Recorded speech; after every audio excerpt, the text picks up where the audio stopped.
What's up, friend? Hector here, strongastheck.com, with this week's workout of the week. Today we're going to be starting a new workout series using our body weight. We're actually covering this in our technique of the week series on how to build the push-up. Today I'm going to be showing you how to get in a pretty effective body weight workout. I wouldn't even really consider this a workout really, but more of like a recharge. This is something that I actually include in most of the programs that we put out. We include some type of what we call a transition phase, what we call it the 4-week transition phase, and that basically helps you transition from one program to the next for a period of 4 weeks. And inside that we address body weight movements. We address a lot of unilateral movements like one-arm swings, crawling, get-ups on each side. So a lot of movements that are one-legged, single-leg deadlifts, that kind of thing. And just addressing any asymmetries. So this workout is going to kind of serve more of like a recharge, but if we do it long enough, it's going to feel like a workout. So it's basically, and this is going to help carry over into building your push-up. It's a crawl out to the plank, and we're going to work on elevating one hand and one foot at a time. And you can scale this however challenging you want to make it. So this is actually something that I've used. I use it for my students here at Hardstyle, and I also use it for myself when I want to kind of drill my one-arm push-up. So starting, if you watch the technique of the week episode, I think it was yesterday, this is going to look familiar. Okay, so crawling out to the top of the plank, and then what we're going to do here is we're going to elevate one arm. And we're going to be basically like a tripod. Okay, so the goal while you're there is to resist rotation, okay, or resist rotary torque. So as I crawl out, we want the hips to stay neutral. Okay, once I get to the top of my lockout, my hands are going to come together. I'm going to bring my thumbs together like so, almost like I'm going to do like a diamond push-up to really hit those triceps. And the reason I'm doing this is because I am going to go, for a second, I'm going to go into like a tripod. It's going to look like a one-arm push-up. From there, when I elevate my hand, I'm going to make a tight fist. I'm going to use my power breathing to make sure I get my abs tight. And I'm going to hold that for like maybe 2 to 3 seconds, or 2 to 3 power breaths. And then I'm going to crawl back, shake it out, crawl back out, and I'm going to do the other side. Crawl back, and then we're going to elevate the legs. And so basically you'll do 4 crawl outs, because you're going to hit left and right arm, left and right leg, and then you'll basically repeat that like 3 to 5 times.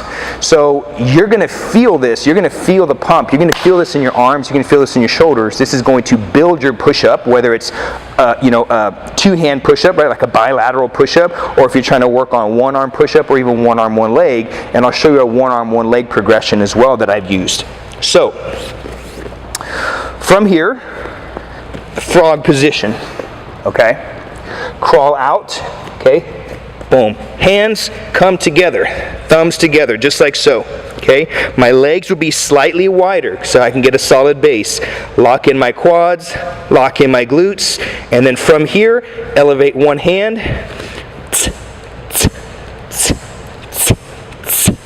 Hand comes down, crawl back. Back to the frog. Now I'm going to go again. Top of the push-up, thumbs together. Hands are underneath my shoulders. Lock in the legs, lock in the glutes.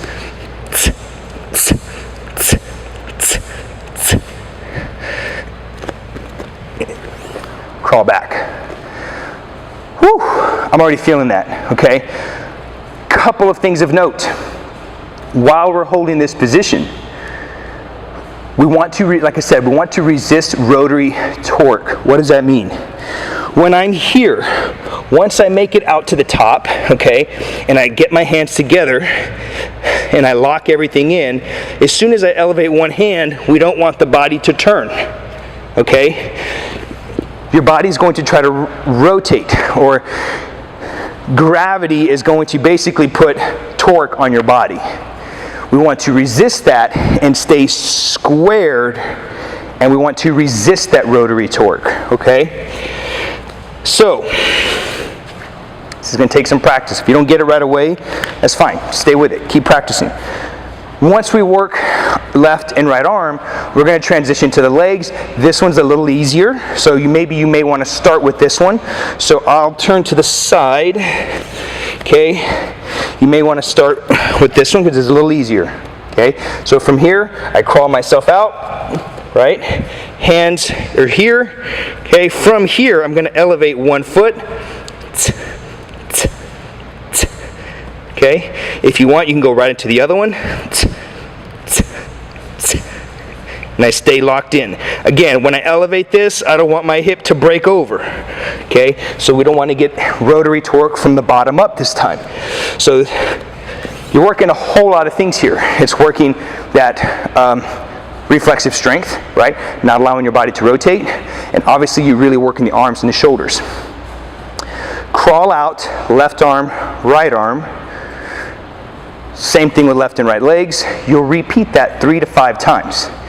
And like I said, this will serve as more of like a recharge, but it will definitely feel like a workout if you go through this 3 to 5 times, which would be one set, and then you do that 3 to 5 times, okay, 3 to 5 sets.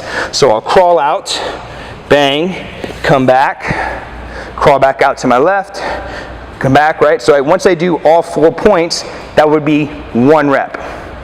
And you repeat that 3 times. You will feel smoked. From there, rest for I would rest for about 5 minutes. Then do that again, and you repeat it anywhere from 3 to 5 cycles total. So I'll put some details of it in the description below, that way you can kind of read about it. But pretty simple. That's this week's workout of the week. If you have any questions, if you have any comments, leave it in the comment section below. So over the next couple of weeks, we're going to be breaking down body weight movements, specifically working towards improving the push-up. So Hector with strongestech.com with this week's Technique of the Week, and don't forget to subscribe and check out some of the other videos in the Technique of the Week series. See you next week.